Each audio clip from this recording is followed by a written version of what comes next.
Hey there, YouTubers. Right, so in this video, I'm going to uninstall the Noctua NH-14S Plus and install the Vetroo V5. I don't know if you guys can even see that. Vetroo V5. So this is kind of a video for those that need to know how to uninstall this.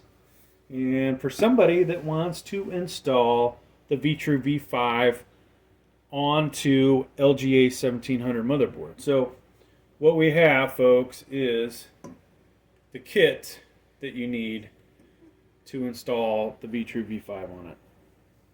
So let's go ahead and start by taking this off. Now this is a Z690 motherboard. It's actually a D5. So to get the CPU fans off, we tug on the clips. And I'll rotate this around so you can see me pulling off the 4-pin. So I really actually liked this CPU cooler on here. I called it the NH-14S Plus because of the two fans. Right? Where did I get that from? Well, Deepcool does that with the AS500 Plus. They've got a AS500 and AS500 Plus, so we decided to use their terminology on that Noctua. Did it make a difference? Not really, but all right. So, you know, in a lot of aspects, this is an obvious downgrade, right? We don't have to sit here and argue that a 140 millimeter fan and two of them is not going to be better than the Vetroo V5 120 millimeter. The purpose of doing this video, folks, is honestly to show you guys that I do have the hardware, number one. Number two, maybe this is more important to help somebody out that wasn't sure how to uninstall these things or to install them, right? And the other truth is I need to make more videos for the channel, right? We got to have more tech stuff on here. Can't just play video games all the time. So I'm using actually a number 1 Phillips. I could use a number 2. Oops. Take that around. And I'm gonna, with this is the i9-12900 under here. I'm gonna try out a bunch of different CPU coolers. We've already done 4 with this to include the stock cooler.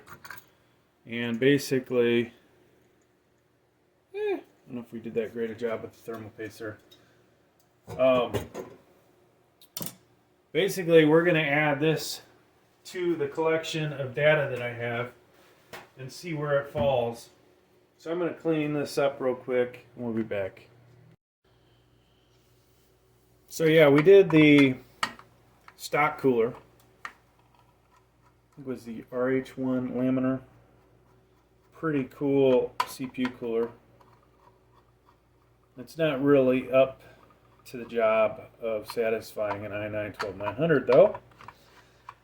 Default mode it might be, but you'll find out really quickly in default mode that you'll get power limit throttling with that CPU. And then you'll find out when you put another, or excuse me, from there after you adjust power limits that the CPU cooler is not going to handle it. And then from there you find out you need a bigger CPU cooler. Then you find out you need a better CPU cooler. And eventually you find the right one. So can't really say that the NH-14S Plus was the right one. I know the without the Plus it did thermal limit throttle during certain benchmarks. Alright, so boom, it was that easy. Hope you guys caught that. Limited instructions in this video, huh? So to store this, I'm just going to plop these guys on here. And why am I doing that? Because I'm going to use this again, probably sooner than later. I really want to put, I've got the big old Noctua on here. I also have the Vetroo V6 Pro. We want to try that out on here. We also have the Deepcool AS500 Plus in white. I want to put that in there so we can compare all these and just get a good idea how they do. Basically from, well, this Vetroo originally cost me 20 bucks. I did have to buy this kit, so I guess it's a $30 Vetroo now. Alright, now the kit came with these brackets, which we have to attach to the underside of the heatsink. They gave me AMD, which I don't need. They gave me additional brackets. Unless these brackets are better than the ones they came with, I probably won't use them. Vetroo thermal paste. We will use that in this video. 4 screws, and then this here mounting bracket. So normally you would take the tape off, right, so it sticks to the bottom. I'm not going to do that because I'm going to reuse this somewhere else eventually, not necessarily on this motherboard. This motherboard really demands a different setup than we're doing here. Alright, so these guys basically, I need to remember how I did this. Got to find our screws. There's 4 screws that were included.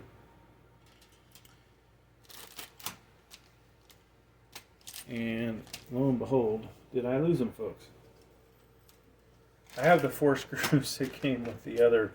There they are. There's also, when you buy the kit, it comes with 4 screws. So this CPU cooler has been used on a few of my rigs. And I gotta say, for the money, it is honestly a bargain. I can kind of see why the price went up. It was right at that price point where you're like, wow, I should try this out. So this is where you wish you had more hands than you have. Magnetic Phillips. Now make sure the threaded side, folks, is facing up, okay?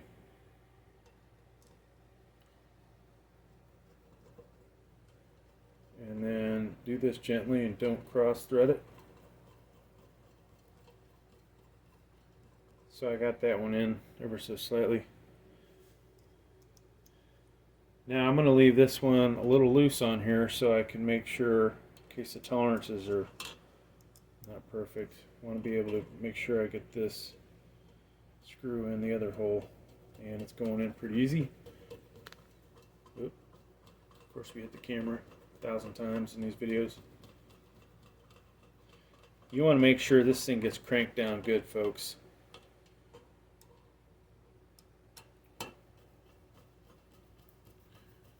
Not to the point where you break it though. So personally, not a big fan of this kind of setup, but it works.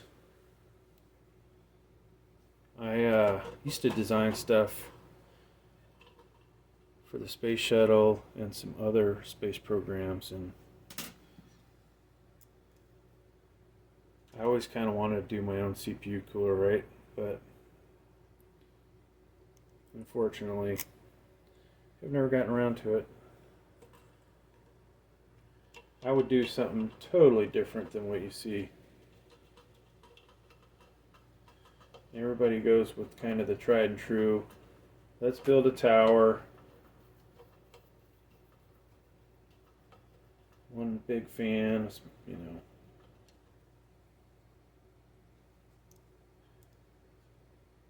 It would be fun to be able to do something completely different. And of course, it would all start with me buying a better camera mount that doesn't move all over the place when I hit it.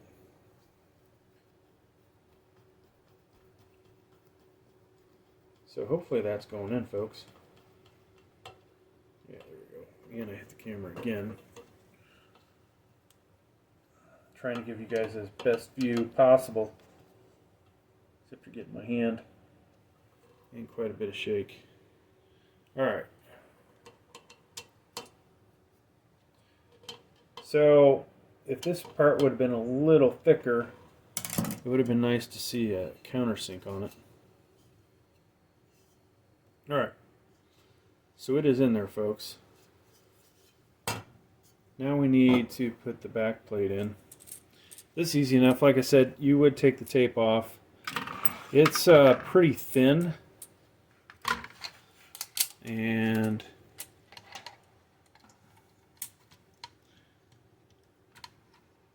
we should be able to crank down enough that the fact it's still on there isn't going to affect anything. Alright. Now for our paste.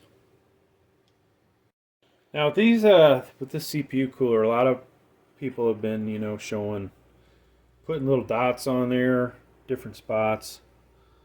Like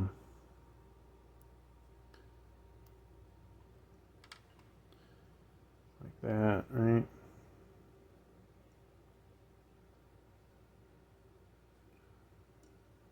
Somewhere. That may be a little further out than you want to be.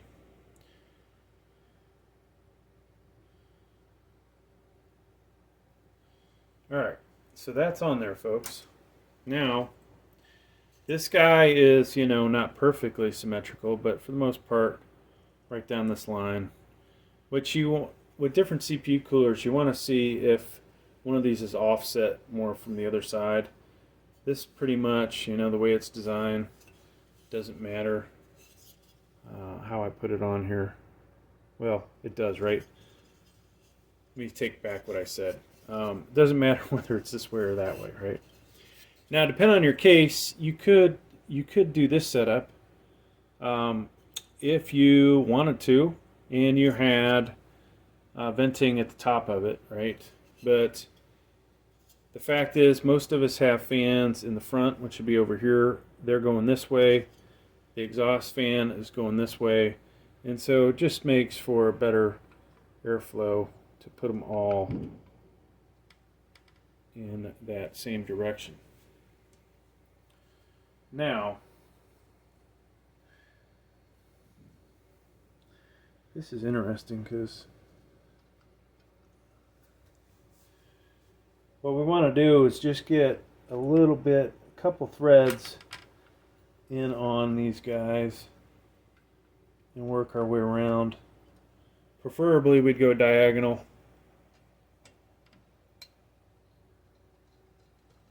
So I'm trying to get a couple threads in. I got a couple threads in that one. And we'll try and line this up. It'll make it easier.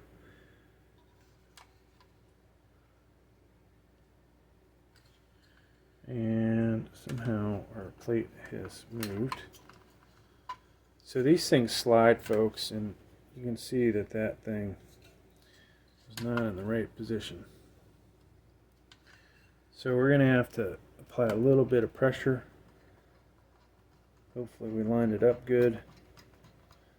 If not, we'll find out in a second when it pops back out. Nope, it's in there. Now this guy,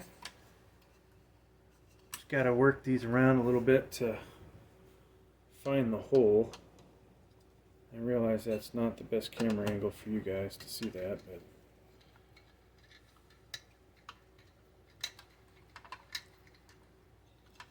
so we got 3 in so far.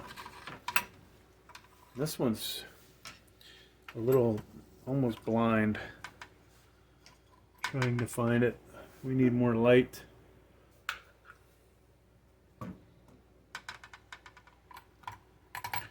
And looks like this thing needs to shift a little bit.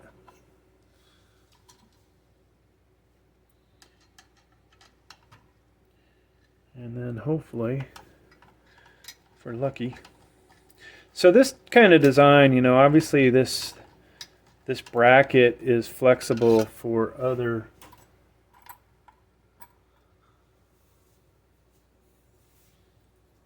configurations, right? Otherwise, they would have set one hole. You know, that keeps the cost down for the manufacturer. To me, as the consumer, I'm not really a big fan of things not being like perfectly set, right? But the good news is I can use the CPU cooler in a lot of different situations where I wouldn't be able to if it was only, you know, oh, this is good for LGA 1151 and LGA 1151 only.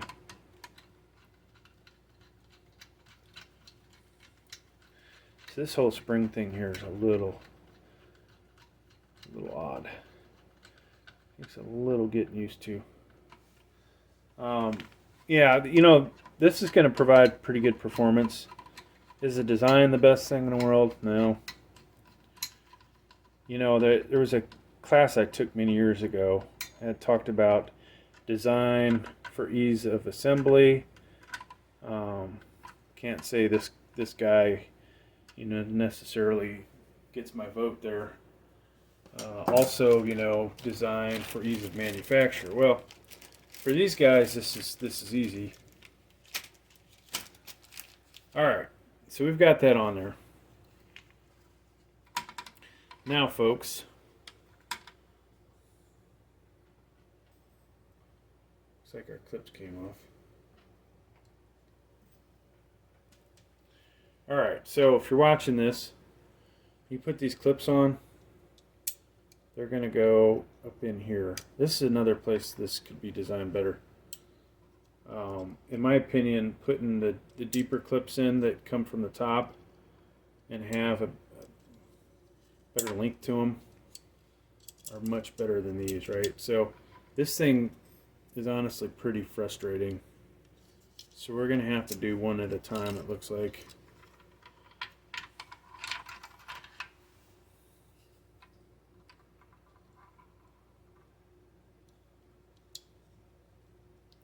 Now you want your cables to be down at the bottom, okay? And yeah, this thing comes out way too much.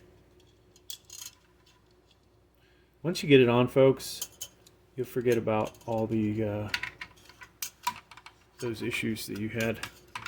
So then we're going to pull this and clips in there just like that, okay? Now thank God I'm doing this hands-free. So this guy will be easier. All I gotta do is get that other one in the hole.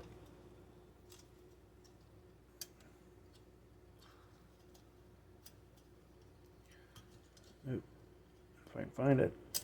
There we go. And then we're in. And then we want to pull that in. Alright, so something looks slightly out of square with this.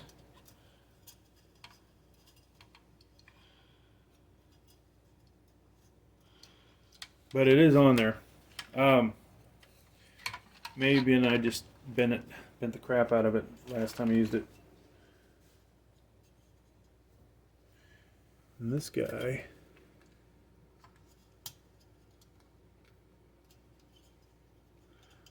so that's in there. You don't want the cable stuck in there. All right, so we got that, folks. 4-pin is going to go where your CPU fan is. In this case, on this Z690, sorry, it's this gray one. So I'm going to pop that in there. Can only go in one way, okay? So don't fight it. And then we've got addressable RGB. And we want this one. So you can see, if you look at this, if we can look at it. I don't know if this is the one I've already bent the crap out of. You got to be careful with these, folks. So there's a second one from the right is missing a pin, right? Just like this shows. So you want to make sure this goes in the right way. You want to try and come in at 90-degree angle. And then just kind of feel around till it pops in and boom. it's in there. So that's installing the Vetroo V5 on an LGA 1700. This was the Asus Z690P DDR5 motherboard with the i9-12900. So I'll do some benchmarks. I think most likely we may do them on the other channel, or I'll keep it on this channel, but we'll get a link to it. I know the other channel has the members only thing, but you know, I want to make sure you guys can see the benchmark for this. So there you have it, folks. Hopefully it was useful. Next time you'll see it, it'll be running, and we'll show a little bit of that at the end of the video. Alright folks, so there it is. It's installed. Let me turn the lights off. It is looking pretty good on there. I will say, like I said, this cost me 20 bucks, and then a year and a half later, I had to buy the bracket to make it compatible with LGA 1700. But considering, if you've seen the channel, you know I have like almost 10 LGA 1700 motherboards and I think 7 CPUs. But we obviously could use more LGA 1700 CPU coolers on the channel. So thanks for checking out the video. Please like, please subscribe. Thank you.